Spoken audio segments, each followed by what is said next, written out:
Good morning guys, welcome to the unique classes YouTube channel. आज का जो हमारा टॉपिक है वो है आर्टिकल। अभी तक आप एक्टिव वर्ब पैसिव वॉइस पढ़ रहे थे, जो चैप्टर हमारा क्लोज हो चुका है। अगर आपको अभी भी उसमें कोई प्रॉब्लम हो रही है या आपको ऐसा कुछ लग रहा है कि ये रूल्स नहीं पढ़ाए गए हैं, तो आप हमें बता सकते हैं कमेंट बॉक्स पर। हम आपके लिए वो वीडियो अवेलेबल करा देंगे। और आज का जो हमारा टॉपिक है वो आर्टिकल है। वो आर्टिकल के बारे में पढ़ते हैं। देखिए, आर्टिकल होता क्या है ना। आर्टिकल, ये आर्टिकल हमारे दो प्रकार के होते हैं। कितने प्रकार से होते हैं? दो प्रकार के होते हैं।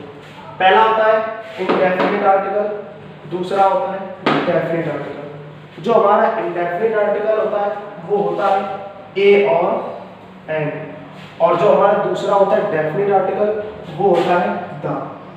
इंडेफिनिट आर्टिकल कौन होता है? ए एन, और डेफिनिट आर्टिकल कौन होता है? हमारा द।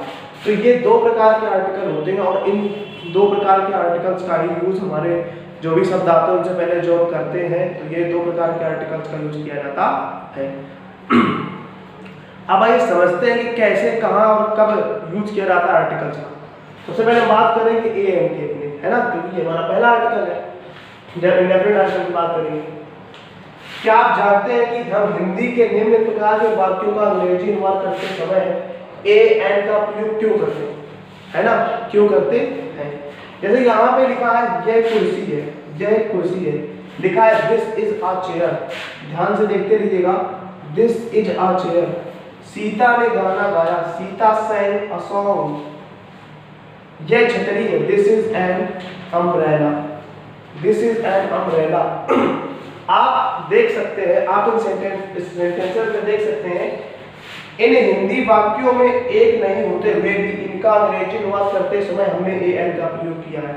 यहाँ पे कहीं भी किसी भी सेंटेंस में आप बताइए जहाँ पे एक दिया हो, नहीं दिया है, लेकिन फिर भी हमने ए एन का यूज किया है। अब क्यों किया है हम ये जानते हैं। तो हमारे रूल्स में देखिए, रूल्स में क्या दिया गया है?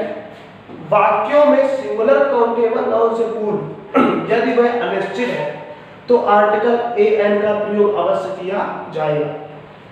देखो, सिंगुलर काउंटेबल, वाक्यों में सिंगुलर काउंटेबल नाउन से पूर्व। Guys, chair singular countable noun, chair को हम गिन सकते हैं, तो ये काउंटेबल है, वो भी कैसी? सिंगुलर। सिंगुलर है यानी एस आई एस नहीं लगा, एक वचन है, तो ये हो गई हमारी सिंगुलर काउंटेबल नाउन।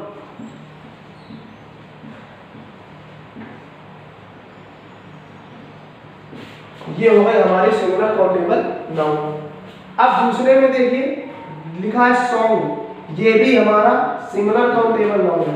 तीसरे में दिया है हमारा अम्ब्रेला, ये भी हमारा सिंगुलर काउंटेबल नाउन है, और इनके पहले यहाँ पे कुछ नहीं दिया गया था, इसलिए ए का प्रयोग करना आवश्यक है। इसलिए ए का प्रयोग करना आवश्यक है। इस टाइप के जो सेंटेंसेज होते हैं, मान लो दिखा दिस इज, ये कहते हैं ये कुर्सी है, अब ये कह दो दिस इज चेयर, ऐसा नहीं होगा। इनके पहले अगर सिंगुलर काउंटेबल नाउन है तो उसके पहले ए या एन का यूज जरूर होगा, ए या एन का यूज जरूर होगा। अगर आप ये सेंटेंस जैसे लिखा ये कुर्सी है, अगर आप इसको इस तरीके से लिख दें कि दिस इज चेयर, तो ये सेंटेंस हमारा रॉन्ग हो जाएगा। ये सेंटेंस हमारा रॉन्ग हो जाएगा, सेंटेंस हमारा सही नहीं होगा। सेंटेंस सही क्या होगा? ये रूल्स होते हैं आर्टिकल्स के रूल्स, जो सिंगुलर काउंटेबल नाउन से पहले जरूर लेने होते हैं, है ना। दूसरा दिया सीता ने गाना गाया, अगर हम इसको ये कह देते सीता sang song, ये गलत हो जाता। तीसरा दिया ये छतरी है, दिस इज, अगर ये कर देते दिस इज अम्ब्रेला, तो ये गलत हो जाता। देखिए, सिंगुलर काउंटेबल नाउन अगर है तो ए एन का यूज जरूर करना पड़ेगा, क्योंकि कह क्या रहा है, सिर्फ अनिश्चित होते हैं। यदि वह अनिश्चित है, अनिश्चित तो है ही, यहाँ कोई संख्या नहीं दी गई, यह कुर्सी है, यह कुर्सी है, निश्चित है, निश्चित नहीं है यहाँ पे, तो इसलिए हम ए का यूज जरूर करेंगे। अगर यहाँ पे चेयर्स कर देते, this is this chairs, chairs कर देते तो हम ए का यूज नहीं करते, क्योंकि वो बहुवचन हो जाता, प्लूरल हो जाता। लेकिन यहाँ पे हमारा सिंगुलर काउंटेबल नाउन दिया है अगर सेंटेंस में, तो उसके पहले आर्टिकल का यूज जरूर करना पड़ेगा। अब हम बात करते हैं अपने आर्टिकल यूज कैसे और कहाँ किए जाते हैं। हम बात करते हैं पहले अपनी ए और एन की। सबसे पहला हमारा जो चल रहा है ए एन, जिसको हम इंडेफिनिट आर्टिकल बोलते हैं। सबसे पहले हम इसकी बात करते हैं। ये हमारे इंपॉर्टेंट है, क्योंकि हमें बहुत जगह कंफ्यूजन मिलती है कि कहाँ हम ए लगाएं और कहाँ हम एन लगाएं, कहाँ ए लगता है और कहाँ एन लगता है। तो सबसे पहले अभी मैं आपको एक बात बता चुका हूँ कि ए एन का प्रयोग अनिश्चित इंडेफिनिट सिंगुलर नाउन से पूर्व किया जाता है। निश्चित होने पर नाउन से पूर्व दा का प्रयोग किया जाता है, इसी कारण ए एन को डेफिनिट आर्टिकल कहा जाता है। फिलहाल हमने निश्चित होने पर जो दा की बात है वो हम जब अपना डेफिनिट आर्टिकल पढ़ेंगे उसमें बात करेंगे। फिलहाल हम इसकी बात करते हैं अनिश्चित इंडेफिनिट आर्टिकल मतलब सिंगुलर नाउन। ये देखिए सिंगुलर नाउन है, आई हैव पर्स, इसका मतलब क्या होगा, मेरे पास बटुआ है, मतलब पर्स है। क्या है, मेरे पास बटुआ है या पर्स है। तो क्या लिखा, आई हैव पर्स। वहां भी ए नहीं लगा तो मैं भी आपको बता चुका हूं, लेकिन एक नहीं लगा था, लेकिन यहाँ पे भी ए का यूज किया गया। मतलब क्यों, क्योंकि ये सिंगुलर काउंटेबल नाउन है ना। दूसरा लिखा है ही sang a song, उसने गाना गाया, ही sang a song। अब ये ए सॉन्ग यहाँ पर ए लिया गया, ए लगाया गया, ही sang a song, उसने गाना गाया, लेकिन यहाँ भी ए लगाया क्योंकि एक नहीं लगा तो फिर भी ए लिया गया। मतलब कहने का है अगर सिंगुलर काउंटेबल नाउन है और सेंटेंस में हमारे दिया है और वो अनिश्चित है तो उसके पहले हमें ए या एन का यूज जरूर करना होगा। अब हम बात करते हैं ए कहाँ लगता है, एन कहाँ लगता है। देखिएगा लिखा है कि जिस शब्द से पूर्व ए एन का प्रयोग करना है, यदि उस शब्द की उच्चारण की प्रथम ध्वनि फर्स्ट साउंड स्वर है तो ए एन का प्रयोग होगा, अन्यथा ए का प्रयोग होगा। एक बार फिर से सुन लीजिए, जिस शब्द से पूर्व ए एन का प्रयोग करना है, यदि उस शब्द की उच्चारण की प्रथम ध्वनि यानी कि फर्स्ट साउंड स्वर है, स्वर मतलब वॉवेल है, तो एन का प्रयोग होगा, अन्यथा ए का प्रयोग होगा। इतना तो आप जानते ही होंगे, बचपन से आपको यही सब पढ़ाया जा रहा है। उसके बाद हम अपने रूल नंबर 3 पे आते हैं। 3 में क्या लिखा है कि अंग्रेजी भाषा में ए ई आई ओ यू, अंग्रेजी भाषा में ए ई आई ओ यू को स्वर माना गया है, मतलब कि वॉवेल माना गया है। अंग्रेजी भाषा में हमारे 5 वॉवेल होते हैं। कई शब्द इन वॉवेल से शुरू तो हो सकते हैं, ध्यान सुनिए, ये इंटरेस्टिंग बात है कि कई शब्द इन वॉवेल से शुरू तो हो सकते हैं, लेकिन मुख्य बात है उस शब्द के उच्चारण की। क्या बात है, मुख्य बात है उस शब्द के उच्चारण की। कई शब्द ऐसे आते हैं कि हमारा वॉवेल पहला शब्द होता है, पहला जो होता है वॉवेल होता है, लेकिन वॉवेल तो होता है, लेकिन फिर भी वहां हम ए का यूज करते हैं, एन का यूज नहीं करते, क्योंकि आप इस बात को याद रखिए कि महत्वता ये नहीं है वॉवेल से शुरू होते हैं, इंपॉर्टेंट ये नहीं है, इंपॉर्टेंट है उच्चारण की। अगर उच्चारण में स्वर निकल रहा है तो हम एन का यूज करेंगे, अगर उच्चारण में ही स्वर नहीं निकल रहा है तो हम ए का यूज करेंगे। देखो यहां पे दिया है, यदि उच्चारण की प्रथम ध्वनि हिंदी वर्णमाला के स्वर से उच्चारित हो, मतलब यदि उच्चारण की ध्वनि जो हमारे हिंदी वर्णमाला में स्वर दिए गए हैं, जो हमारे 11 स्वर होते हैं, अगर ये स्वर दिए, अगर उच्चारण में हमारे ये स्वर निकल रहे हैं तो हम एन का यूज करेंगे, वरना हम ए का यूज ही करेंगे, है ना, अन्यथा ए का प्रयोग करेंगे। ये देखिए हिंदी वर्णमाला में आ ई उ ए और भी वॉवेल है जो स्वर माने गए, ये हमारे हिंदी वर्णमाला में स्वर माने गए हैं, ये हमारे सारे स्वर माने गए। जबकि अंग्रेजी में मात्र 5 स्वर माने गए, अंग्रेजी में मात्र 5 स्वर माने गए और हिंदी वर्णमाला के अकॉर्डिंग 11 स्वर हमारे होते हैं। तो ये तो बात हुई हमारे स्वरों की।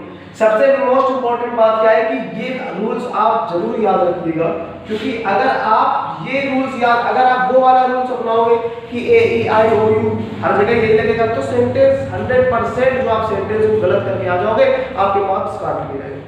आपको याद क्या रखना है, आपको याद ये रखना है कि अंग्रेजी भाषा में ए ई आई ओ यू को स्वर तो माना गया है, कई शब्द इन वॉवेल से शुरू भी हो सकते हैं, लेकिन मुख्य बात है उस शब्द के उच्चारण की। अगर उच्चारण में हमारा जो स्वर निकलता है, तब अगर वॉवेल आता है, जो हम उच्चारण करते हैं भाई, जिसमें हमें ए एन लगाना है, जिस शब्द के पहले ए एन लगाना है, अगर उस शब्द में पहला स्वर जो निकलेगा वो अगर स्वर निकल रहा है, मतलब उस शब्द है स्वर के रूप में अवतरित हो रहा है, तो हमें एन का यूज करना है, वरना हमें ए का यूज ही करना है।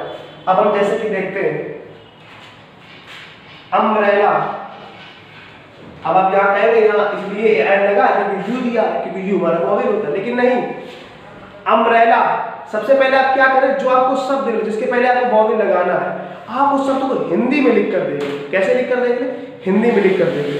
जैसे कि मैंने यहाँ लिखा अम्ब्रेला, मैंने यहाँ क्या लिखा अम्ब्रेला। अब अम्ब्रेला मैंने लिखा तो ये देखिए हिंदी स्वर में आ कहीं दिया, ये दिया हमारा आ, तो ये हमारा स्वर निकला अम्ब्रेला, इसलिए हमने इसके पहले क्या लगा दिया एन। और इंग्लिश के अकॉर्डिंग भी यहाँ पे यू दिया। इंग्लिश का तो मतलब ही नहीं बनता, मैंने आपसे क्या बताया, आप सिर्फ हिंदी के स्वरों को याद रखें। यहाँ पे क्या लिखा है यू, यू का मतलब अगर आप यू से देख रहे तो आपने कहा से यू दिया, ए ई आई ओ हमारे वोवेल्स होते हैं, इस वजह से आप एन लगाएंगे। लेकिन अब हिंदी वर्णमाला के अकॉर्डिंग देखिए जो हमारे स्वर होते हैं उसमें यहाँ पे आ रहा है, क्या आ रहा है आ, इसलिए हमने यहाँ पे एन का यूज किया।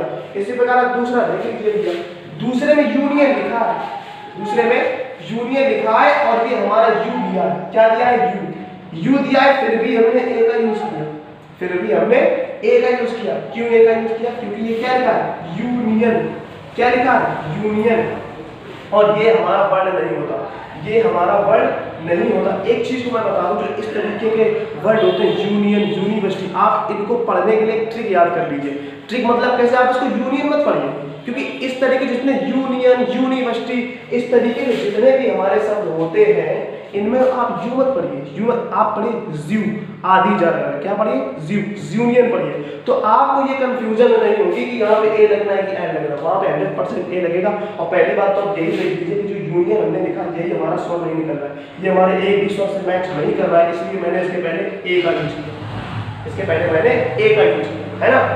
दूसरा हमारा दिया है ए 1 रुपी नोट, ए 1 रुपी नोट। अब 1 आप कहेंगे ये भी तो वोवेल है, इसके पहले एन लगना चाहिए, नहीं लगेगा, क्योंकि 1 आपने 1 को लिख के देखा, जिस शब्द के पहले लगना था वोवेल, जिस शब्द के पहले ए एन का प्रयोग, आर्टिकल का प्रयोग होना था, उस शब्द आपको लिख के देखिए, लिखने में क्या है 1।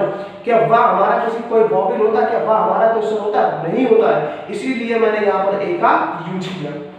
अच्छा, अगला देखिए यूनिवर्सिटी, यूनिवर्सिटी, यूनिवर्सिटी देखिए क्या ये हमारा वोवेल से मैच करता है। फिर मैं आपको यही बात बता दूं कि आप ज्यू याद रखिए, यू मत पढ़िए, आप पढ़िए इस तरीके जो शब्द होते हैं, मैं आपको एक ट्रिक तौर पे बता रहा हूँ, अपने मन में रखना ये बात कि उसको ज्यू पढ़ना है, क्या पढ़ना है ज्यू, यूनियन, यूनिवर्सिटी। तो इस तरीके से आप कंफ्यूज नहीं होंगे, आप हर जगह ए एन का यूज कर देंगे, है ना।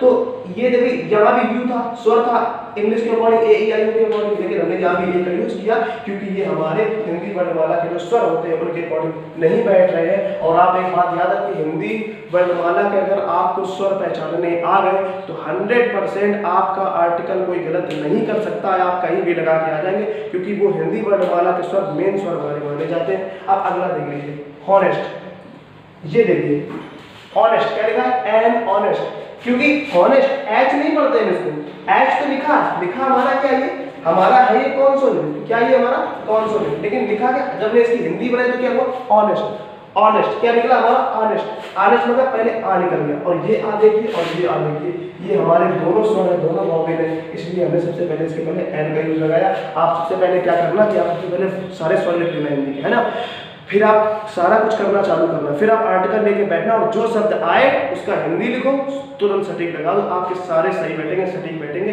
लेकिन अगर आप सिर्फ इसके अकॉर्डिंग चलोगे, मैं ये नहीं कह रहा कि ए ई आई ओ इंपॉर्टेंट नहीं होते, ये भी होते, क्योंकि हमारी बचपन की जो न्यू बनाई जाती है, बचपन से सिखाए जाते हैं, वो हमें ए ई आई ओ भी सिखाए जाते हैं। लेकिन मैं आपको एक बात बता दूं, अगर आपको बड़े लेवल के, लेकिन अब आप 1 2 3 में तो रहे नहीं ना, अब आप बड़े हो गए, आपको बड़े होने के अकॉर्डिंग अच्छी स्टैंडर्ड क्लासेस में आप पढ़ रहे हैं, उसके अकॉर्डिंग आपको पढ़ना है, तो आपको इन स्वरों का ज्ञान होना चाहिए। ये तो हमारे आर्टिकल्स के थे रूल्स, इनसे आपको रूल से समझना है, तब आप आर्टिकल की ओर चलेंगे। मैंने आपको अभी जितने भी टॉपिक पढ़ाए, मैंने सबसे पहले आपको रूल्स पढ़ाए, इसीलिए मैंने सबसे पहले इसमें भी आपको रूल्स पढ़ाए।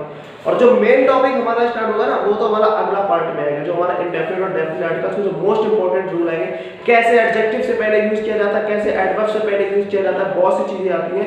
आप ये सारे नोट्स लिख लीजिएगा कहीं या फिर स्क्रीनशॉट ले लीजिएगा। मैं आपको एक बात बताऊं कि आप जब मैं आपको सेंटेंस कुछ दिया करूं, जैसे मैं लिख रहा हूं कोई सेंटेंस, तो आप उसका स्क्रीनशॉट लेके सबसे पहले उसको बनाने की कोशिश किया करिए, क्योंकि मैं आपको रूल्स तो पहले ही बता चुका होता हूं, उससे आपके जो पढ़ने का तरीका है वो इंप्रूव होगा, आपकी जो नॉलेज है वो भी इंप्रूव होगी। तो ये फिलहाल हमारा आज रूल्स थे, ये तो हमने आज रूल्स पढ़े थे इसके। कल हम जो अपना स्टार्ट करेंगे वो हमारे मेन टॉपिक से स्टार्ट होगा। तब तक के लिए सुरक्षित रहें, थैंक यू, जय हिंद। वीडियो को बार बार देखें।